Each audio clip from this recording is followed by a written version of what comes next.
नमस्कार विद्यार्थी मित्रांनो, आज आपण राज्यशास्त्र या विषयाच्या नवीन अभ्यासक्रमावर आधारित मूल्यमापन आराखडा आणि प्रश्नपत्रिकेचे स्वरूप आज पाहणार आहोत किंवा समजून घेणार आहोत.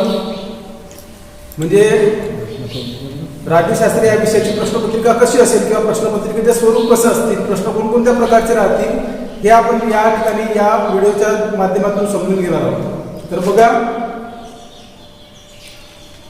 प्रश्न प्रकारानुसार दोन विभागणी. प्रश्न प्रकार 3 पद्धतीचे प्रश्न राहतील परीक्षेमध्ये. बोर्डाच्या परीक्षेमध्ये कशा पद्धतीचे प्रश्न राहतील ते आपण पाहणार आहोत. तर प्रश्न प्रकारानुसार प्रश्नाचे प्रकार 3 पद्धतीचे प्रश्नाचे प्रकार राहणार आहेत. एक वस्तुनिष्ठ प्रश्न, ते आहेत 29 मार्काचे.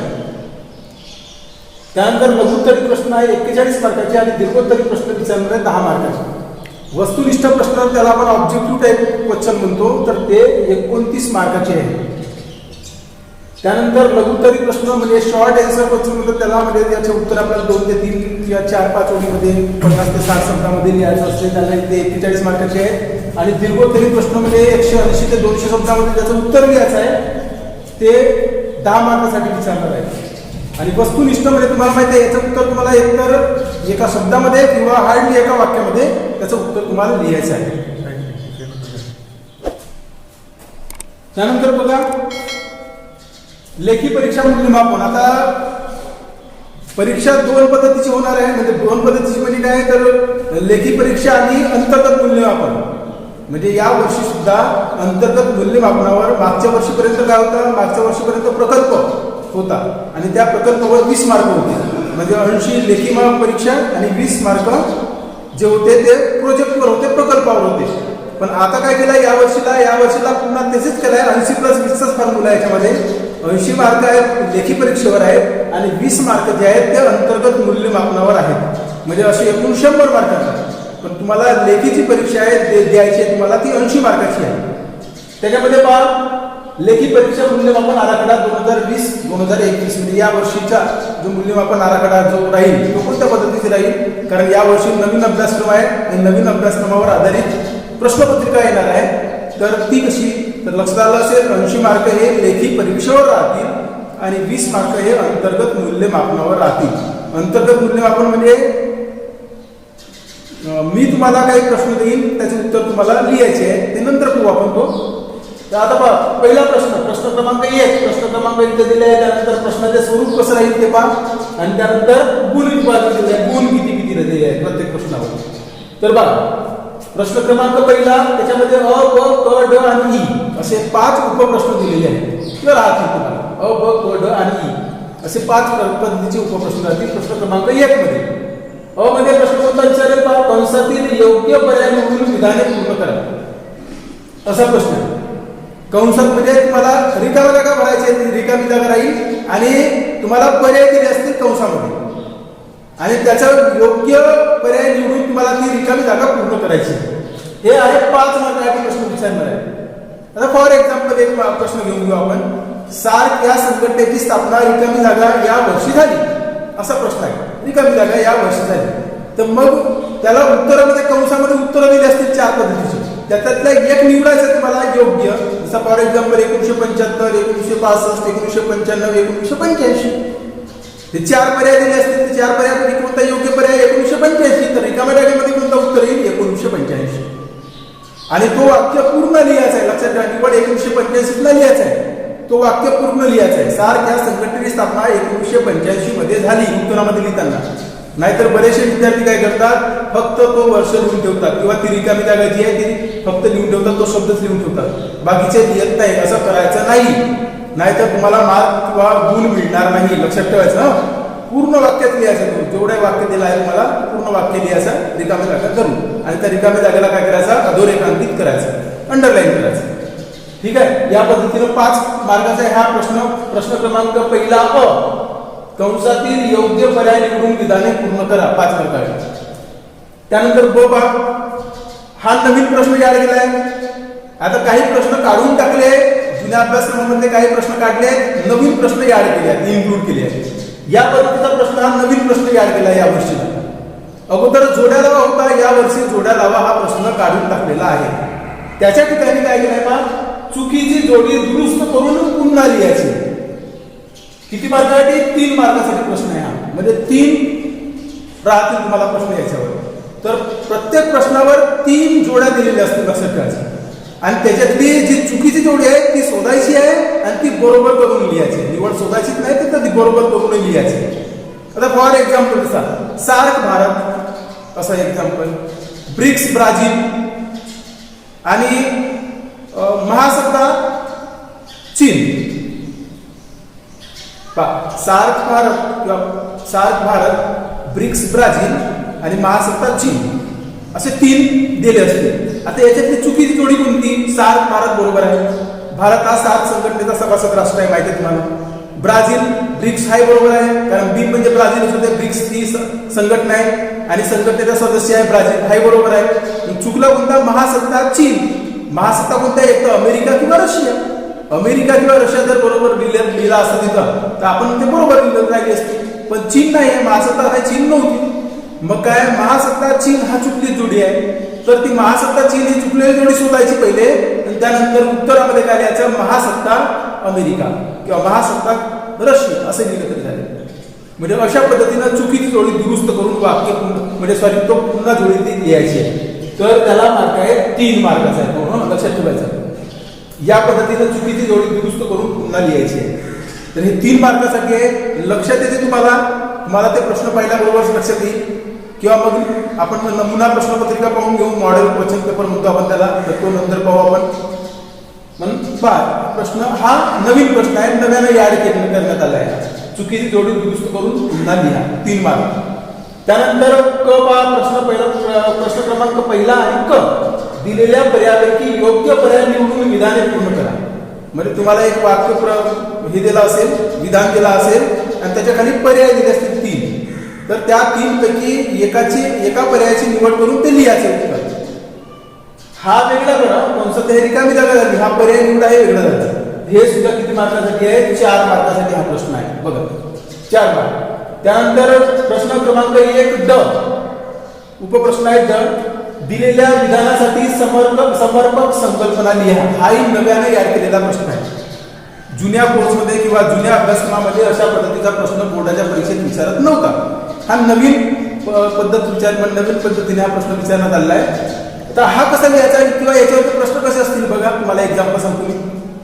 दिलेल्या विधानाची समर्पक संकल्पना लिहा. म्हणजे याच्यामध्ये काय दिलं असतील? फॉर एक्झाम्पल, प्रत्यक्ष युद्ध न होता युद्धाची तयारी करणे, असा समजा एवढा मोठा लांबचं वाक्य दिलं राहील. मग त्याच्यासमोर डॅश आणि रिकामी जागा, त्याला काय म्हणतात?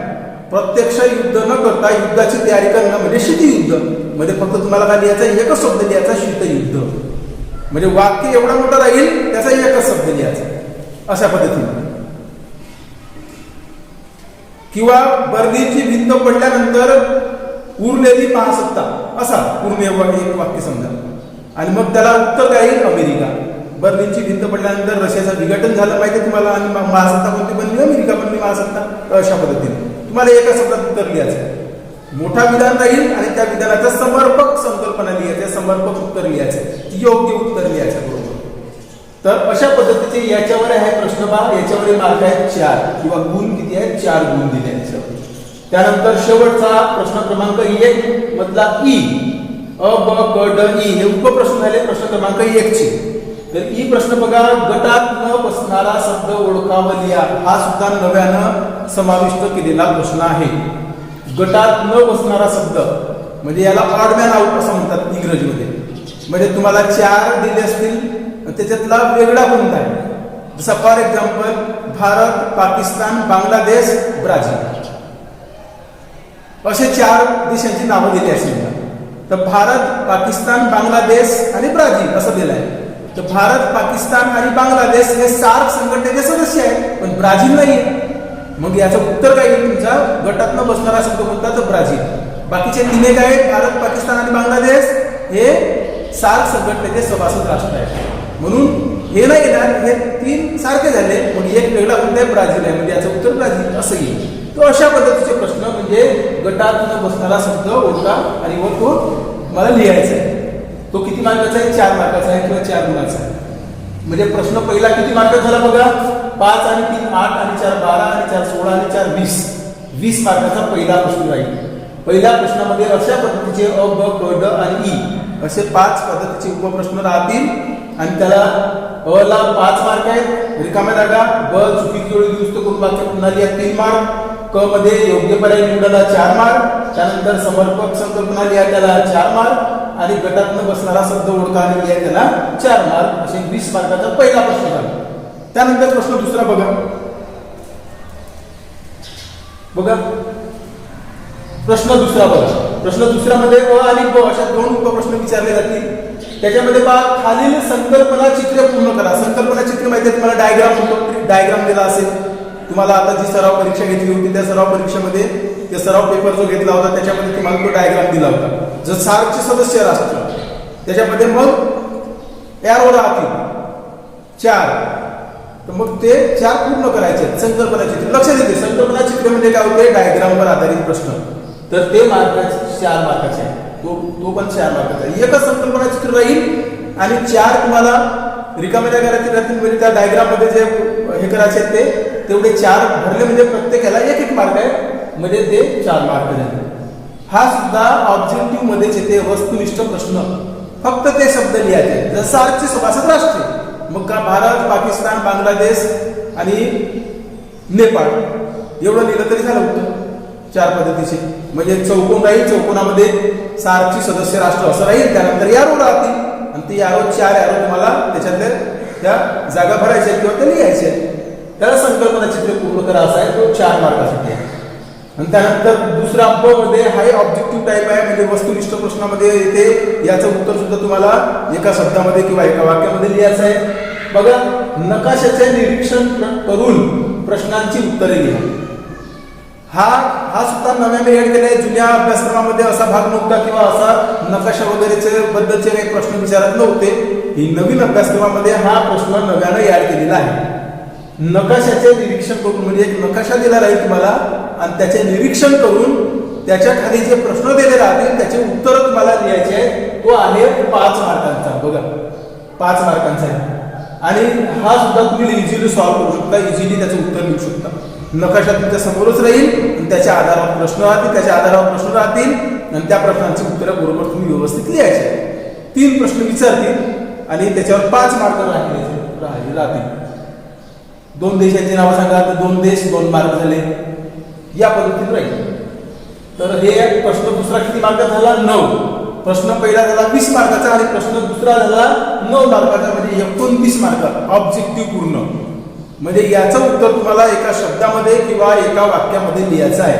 पण लिहिताना या गोष्ट लक्षात ठेवायची. जसा रिकाम्या जागा, जसा पहिला प्रश्न आहे कंसातील योग्य पर्याय निवडून रिकाम्या जागा पूर्ण करा, विधाने पूर्ण करा जो आहे, तर तो पूर्ण वाक्यात आला पाहिजे. लक्षात ठेवायचं. निवड ती रिकामी जागाच निवड लिहून ठेवायची नाही, तर पूर्ण वाक्यात त्याचं उत्तर तुम्हाला लिहायचं.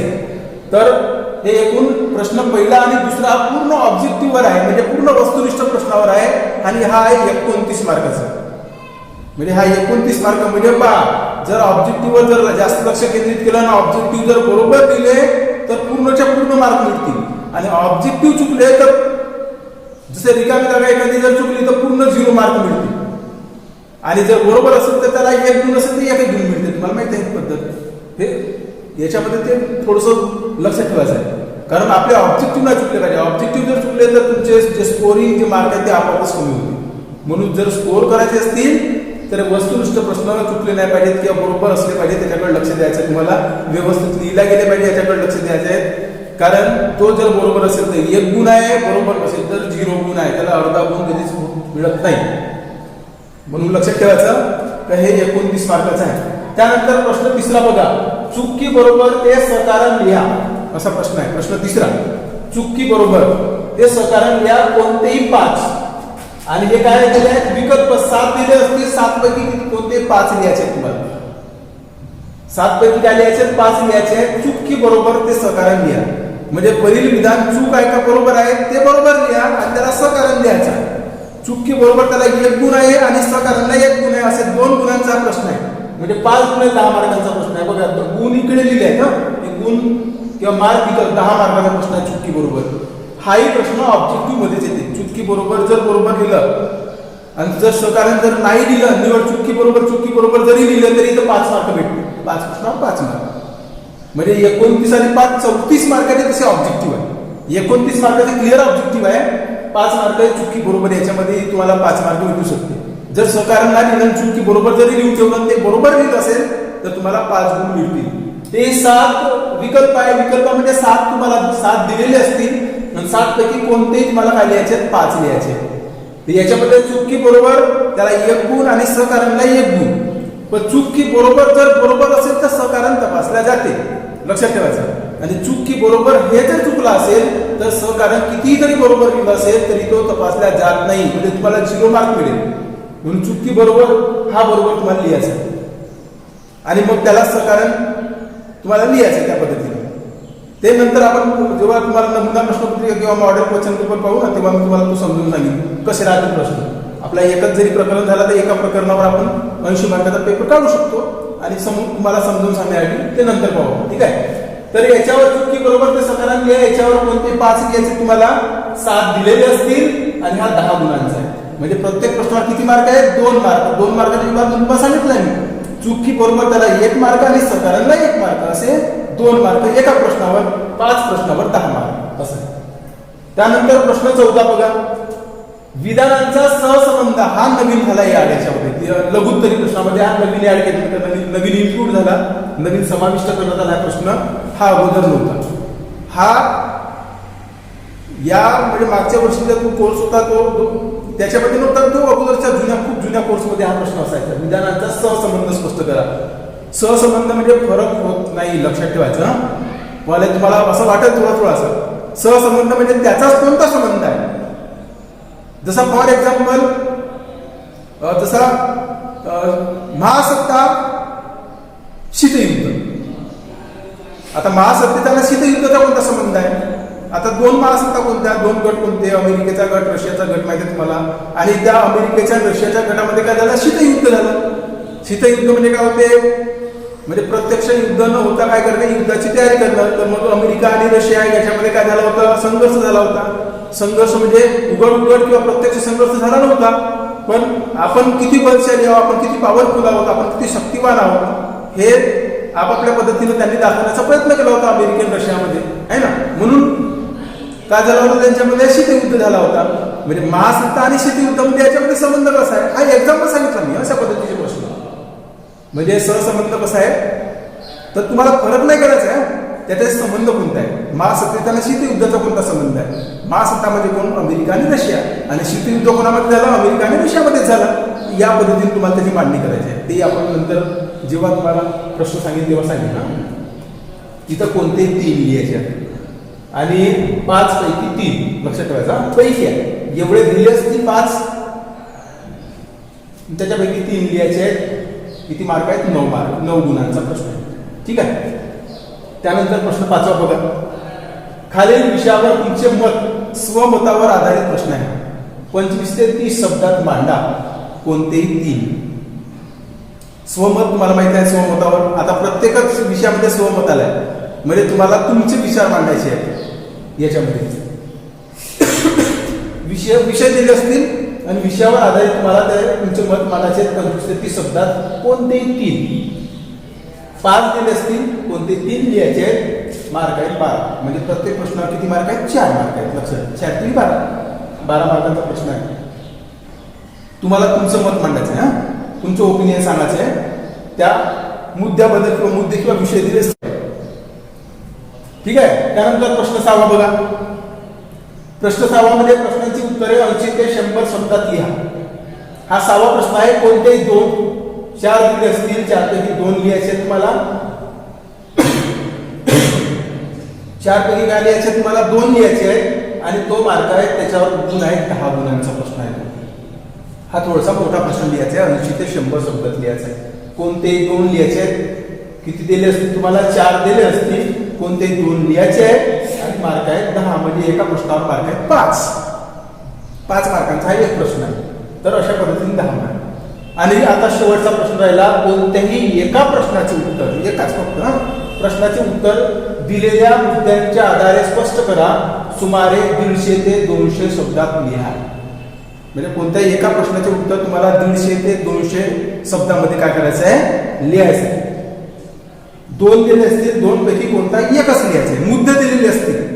तसा प्रादेशिक संघटनांची खालील मुद्द्यांच्या आधारे प्रादेशिक संघटनांची माहिती लिहा, असा प्रश्न. फॉर एक्झाम्पल ना, हा प्रश्न मोठा प्रश्न आहे, 10 मार्क. मग त्याच्यामध्ये सार्क संघटना राहील. मग प्रादेशिक संघटना कोणकोणत्या? सार्क आहे, ब्रिक्स आहे, बिमस्टेक आहे, G20 आहे. असे 4 कोणते मुद्दे दिले असतील आणि तुम्हाला त्याला एक्सप्लेन करायचं असतील, लिहायचं आहे. त्याचं उत्तर सुमारे कमीत कमी 150 ते 200 शब्दामध्ये यायला पाहिजे. त्याचं उत्तर लिहायचं आहे. हा आहे 10 मार्काचा. 2 दिले असतील, 2 पैकी फक्त एका प्रश्नाचे उत्तर, लक्षात ठेवा, एकाच प्रश्नाचे उत्तर लिहायचं तुम्हाला. हा 10 मार्काचा, हा दीर्घोत्तरीमध्ये येते. असे एकूण 80 मार्काचा प्रश्न झाला पूर्ण. हा प्रश्नाचा स्वरूप किंवा प्रश्नपत्रिका ही 80 मार्कांची राहील, लेखी प्रश्नपत्रिका. आणि 20 मार्क हे अंतर्गत मूल्यमापनावर राहतील. अंतर्गत मूल्यमापनामध्ये जो विशेष शिक्षक आहे, तो विषय शिक्षक मग राज्यशास्त्र, माझा विषय असो, राज्यशास्त्र की समाजशास्त्र असतो, इतिहास असो, अर्थशास्त्र असो, तुम्हाला काय देतील? तुम्हाला प्रश्न देतील. तुम्हाला 20 प्रश्न देतील. त्या 20 प्रश्नाची उत्तरं बरोबर लिहा, म्हणजे 20 मार्क मिळतील तुम्हाला. अंतर्गत मूल्यमापन. अगोदर प्रकल्प होता, आता अंतर्गत मूल्यमापन असा शब्द प्रयोग करण्यात आला आहे आणि त्याच्यावर 20 मार्क आहे. म्हणजे असा एकूण 100 मार्काची प्रश्नपत्रिका राहील. म्हणजे प्रश्नपत्रिका, लेखी प्रश्नपत्रिका ही 80 मार्काचीच राहील, पण 20 मार्क हे अंतर्गत मूल्यमापन, असे एकूण 100 मार्क. यामध्ये 100 मार्काचा टोटल लावला जाईल आणि त्याच्यात जे गुण तुम्हाला मिळतील ते परीक्षेमध्ये जे काही मिळतील ते तुमचे गुण राहतील. तर अशा पद्धतीनं हा प्रश्नपत्रिकेचा आराखडा आहे किंवा प्रश्नपत्रिकेचे स्वरूप आहे. याच्यानंतर मग आपण पुढच्या याच्यामध्ये एखाद्या वेळेस तुम्हाला मी नमुना प्रश्नपत्रिका म्हणजे या पहिला जो प्रकरण झाला आहे कसं राहील, कारण काही काही प्रश्न नवीन आल्या. तर नवीन प्रश्न म्हणजे कोणता? जसा विधानाचा सहसंबंध स्पष्ट करा, हा नवीन प्रश्न आहे. हा लिहिताना थोडासा अडचणी जाऊ शकतात. फरक स्पष्ट करा नाही, अगोदर फरक स्पष्ट करा होता, आता हा सहसंबंध. संबंध कोणता आहे? जसं तुम्हाला सांगितलं महासत्ता आणि शीतयुद्ध. महासत्ता आणि शीतयुद्धामध्ये कोणता संबंध आहे? किंवा सार्क आणि भारत असं जर राहील तर सार्क आणि भारत मध्ये कोणता संबंध आहे? म्हणजे भारत हा काय आहे? सार्क संघटनेचा सभासद राष्ट्र आहे. या पद्धतीने म्हणजे सहसंबंध तुम्हाला सांगत आहे का महासत्ता आणि याच्यातला संबंध कोणता, महासत्तातला आणि शीतयुद्धामधला संबंध कोणता, जर दिला असेल तर अशा पद्धतीने तुम्हाला त्याचं उत्तर लिहायचं आहे. हा थोडासा समजून नंतर आपण समजून घेऊ. त्यानंतर हा तर तुम्हाला माहिती आहे सोपा आहे, हाही सोपंच आहे, फक्त ते थोडंसं लक्षात ठेवायचं आहे. या पद्धतीनं तुम्हाला ही झाली प्रश्नपत्रिकेचा आराखडा, हा प्रश्नपत्रिकेचं स्वरूप झालं राज्यशास्त्र या विषयाचं. ठीक आहे, ठीक आहे, धन्यवाद.